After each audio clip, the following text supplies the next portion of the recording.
নমস্কার, স্পোর্টস স্ক্রিনে আপনাদের স্বাগত। আপনাদের সঙ্গে রয়েছে আমি কৌশিক। সম্প্রতি বেশ কিছু প্রশ্ন উঠছে সিএবির অ্যাকাউন্টসের স্বচ্ছতা নিয়ে, হিসেব পেশ করার স্বচ্ছতা নিয়ে। তবে এই ক্ষেত্রে আপনাদের জানিয়ে রাখি যে সিএবি তাদের যে বার্ষিক সাধারণ সভা, অ্যানুয়াল জেনারেল মিটিং, এজিএম যেটাকে আমরা বলে থাকি, সেখানে কিন্তু এই হিসেব পেশ করে প্রত্যেকটা সদস্যর কাছে তাদের ব্যালেন্স শিট, পাশাপাশি তাদের যে অডিট রিপোর্ট কিংবা যে হিসাবপত্র পুরোটাই কিন্তু পেশ করা হয় এই এজিএম এ। এবং সেই এজিএম এ বই আকারে হিসেবপত্র প্রত্যেকটা সদস্যের কাছে দেওয়া হয়। এর পাশাপাশি যেহেতু সিএবি সোসাইটি রেজিস্ট্রার সংস্থা, সেই জায়গায় সোসাইটি রেজিস্ট্রারের কাছেও কিন্তু সেই রিপোর্ট পাঠানো হয়।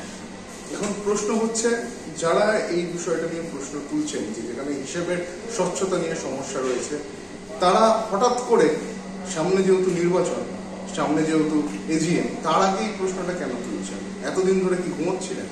তাহলে এতদিন ধরে যদি না ঘুমিয়ে থাকেন, এই ভোটের সামনে এসে এই প্রশ্নটা তুলে বর্তমানে যারা সিএবিতে রয়েছে, অর্থাৎ স্নেহাশিস গঙ্গোপাধ্যায়, তাকে কি বিব্রত করাই এর মূল উদ্দেশ্য?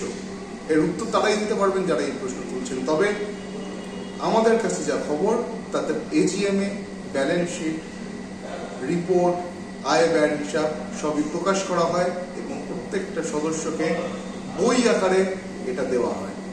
এর পাশাপাশি এই রিপোর্ট পাঠানো হয় সোসাইটি রেজিস্ট্রারের কাছে।